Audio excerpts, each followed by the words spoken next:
Hey everybody, it's Andrew and welcome back to Miguel's. Right, then last we left off, to poker or not to poker. That could be taken the wrong way. I also just noticed that the other option says I'm not good at poker, which isn't necessarily a straight up. It isn't turning it down. So I'm wondering if I'd get railroaded into it regardless, and this is just a matter of.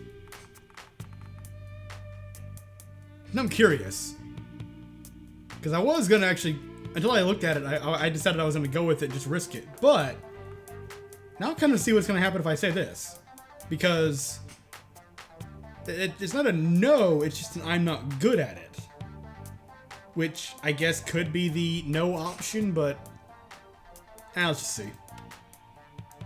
I'm not in the mood either. Oh, fine. Let's at least set something on fire. I know you're good at that, Kyle.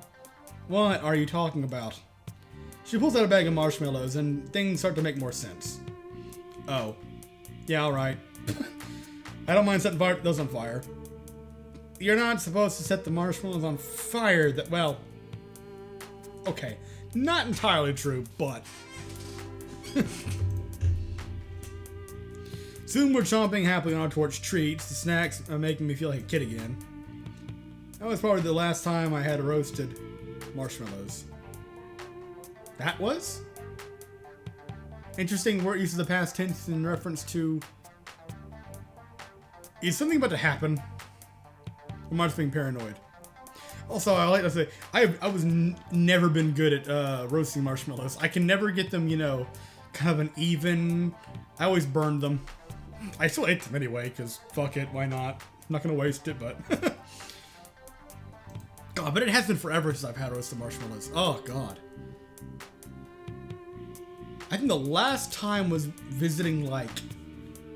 I know no one cares. I'm just rambling because why not? I think it was, like, visiting, like, friends of the family or something when I was younger. And they lived in, like, this trailer house out in the middle of absolutely nowhere. Like, big open field right around the trailer itself, and then on the edges of it, on one I think at least three sides of it was just a huge forest. So sitting out at a big bonfire at night with marshmallows skewered onto clothes hangers that you straightened out, and just as a kid looking out into the darkness and wondering what was watching you from the woods. Oh, that's actually... I miss doing that shit, fuck. I just made myself depressed. Oh, well. I think we burned more of these things than we've managed to actually eat. God. Rain makes a show of smearing the marshmallow on her lips, licking it off with perverted little sounds. Yes. You're welcome. I could be closer to the mic doing that, so there you go. I'm sparing you to that much. With her still drinking and happily telling stories, we spend the night huddled around the fire. And she's right up in my face again. When Rain's finally too close to passing out, we guide her into her tent. I'm not tired. Well, maybe I'm a little tired. Everything's just slow. I glanced at the other two, Etta putting out the fire and Andrea sealing up the trash. Perhaps I should talk to one of them. Oh, this is a... This is a... Okay, no. Wait, no. No to Rain, no. She is drunk, and I'm pretty sure I know where that would go.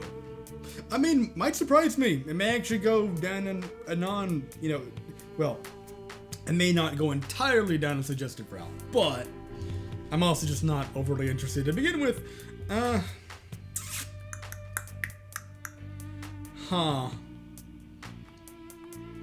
Really, I am torn between Andrea and Etta, and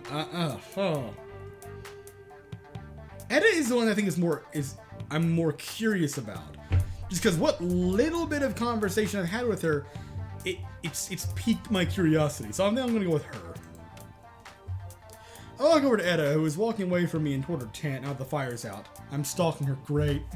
This was gonna seem like. I trip over uneven ground, landing at the flap of her tent. My eyes adjust to the dark, a combat boot coming into focus in front of my face. Oh, inches from my face. Slowly tilting my head, her tall figure gradually comes into view. Hey. Hey. Fancy meeting you here. You, come here often? Finger guns. No. Maybe even lamer. Yeah. What? What's up? She crosses her arms. Seriously? What do you want? I'm going to bed. Nothing, you came over here for nothing. Okay, this is not going like I had planned. Kyle to mission control. Kyle to mission control. The plan is a failure. Abort. Abort. We have an emergency. Or it wouldn't be if I had planned anything at all.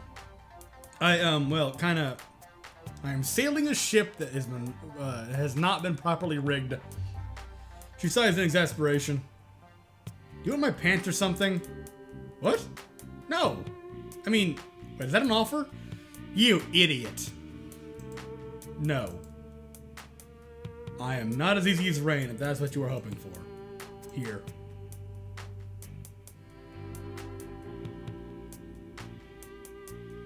Okay, why? She hikes up her shirt with that explanation. I would like one though. Why? Are you trying to like appease me or something? Like, here, now go away. Or, I mean, that's the first thing that comes to my mind. Is just say, here's a glimpse, get out. There, you've had a look. Now give yourself a handy. So that was it. Okay. Very blunt about it too. I can appreciate that. With that end of the word, she vanishes into her tent. My lower eyelid twitches. I don't think I've ever been shut down so fast before. But good advice is good advice. My dude, what? Oh. Okay. That was the way when it successfully failed. After getting up, we have prepared breakfast. So he still isn't back. Cheryl hasn't come back either. From the way she left, I wouldn't get too hopeful that she's going to come back at all.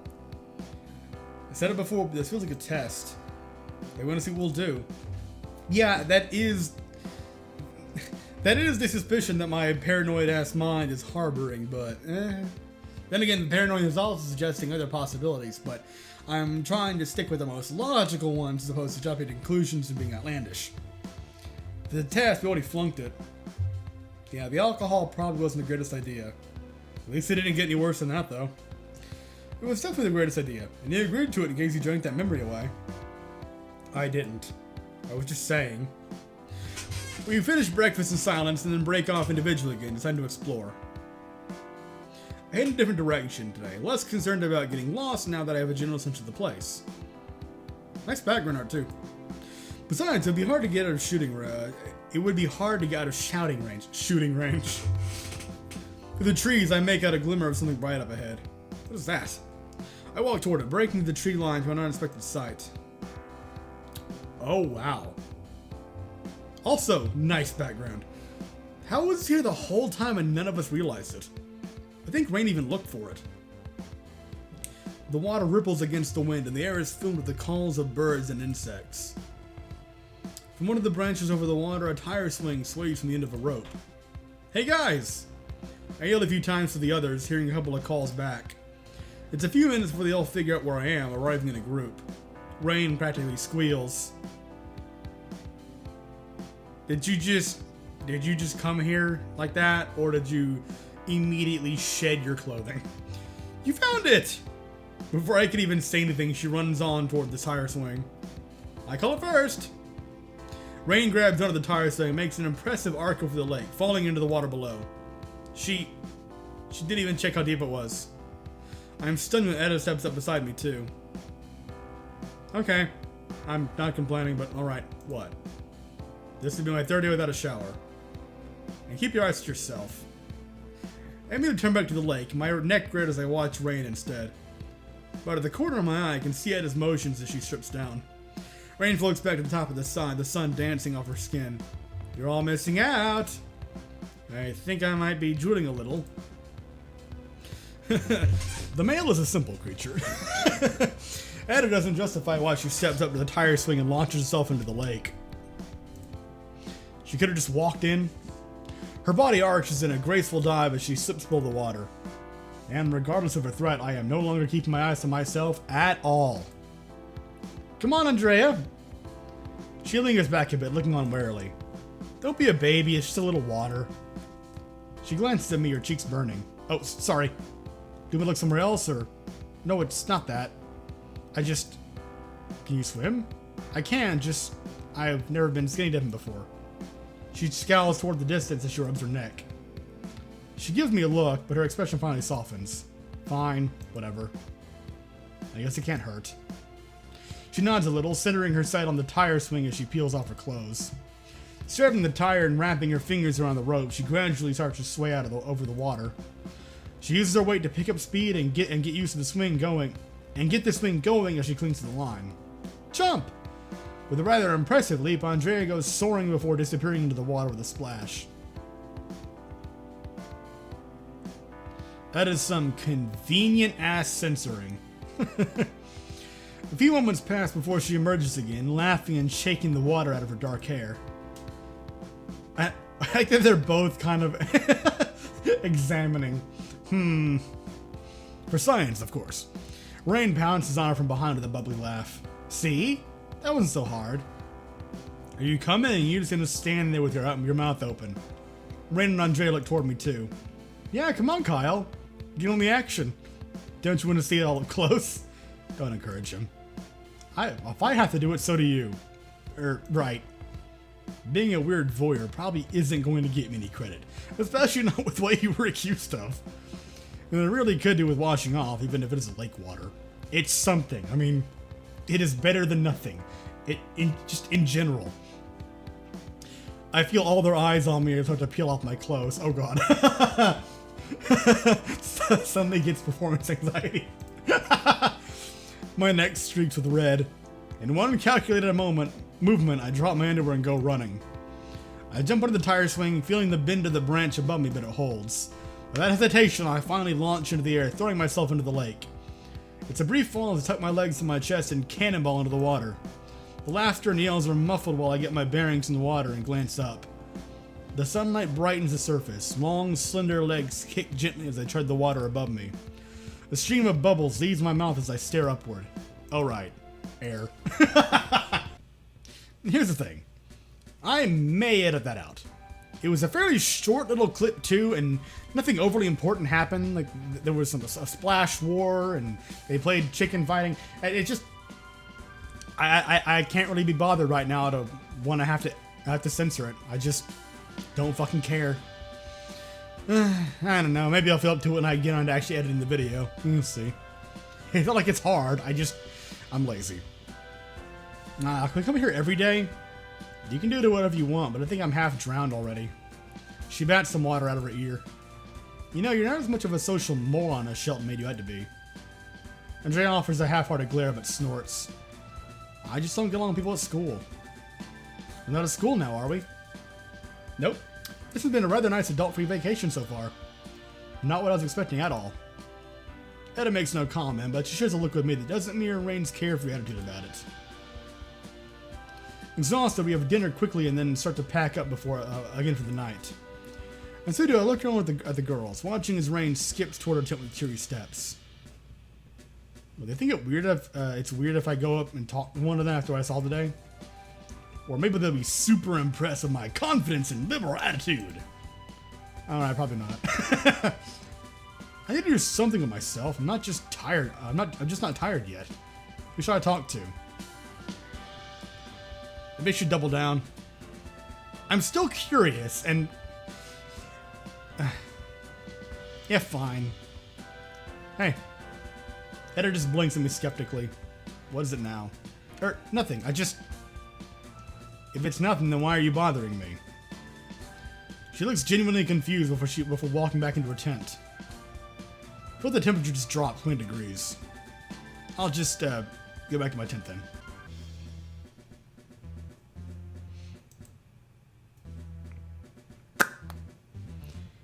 Well, shit then. Okay. Another breakfast is shared in mostly silence. I noticed that Etta serves out smaller portions than usual. The place where Shelton's truck had been parked remains mysteriously empty. Even Rain seems a bit disturbed now, picking around her food listlessly. We need to start really thinking about the situation. It's not what any of us want to hear, but it's what you need to think about. For all we know, no one is coming to get us. Besides Cheryl, maybe no one even knows exactly where we are. Yep, you have to be so pessimistic. It's more of a realistic outlook, you know? You have to take these kinds of things into account. I'm being realistic, exactly. We don't know anything for sure, but let's do another sweep of the area today. See if we can find any signs of other people. One of us needs to be keeping watch over the lake in case someone comes up by on a boat. They might have a phone or radio we can use to get in touch with someone. You usually put a lot of thought into this. Are we really in that bad of a situation? Damn it. Where did Shelton go? Fine, I'll stay by the lake. I need to work my tan anyway. Considering you don't look like you have one. Even compared to the goth girl. her complexion is a little bit... Or am I just delusional? I swear it looks like, a bit names fail me all of a sudden. God damn it. Andrea. I swear to God though, it looks like Andrea has a slightly more tan complexion than Rain. And then of course there's Edda. Edda gives her a look. What? I'm going to take it seriously. It's not my fault you don't believe in multitasking. Fine. The rest of us can split up in other directions. Always keep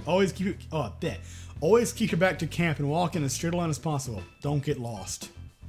Full disclosure, I guess, I'm really bad at directions. She looks flustered as she says it, but Edda just nods. We can go together then. We split up and I watch as Ed and Andrea set out in their chosen direction. We could run off together too, you know.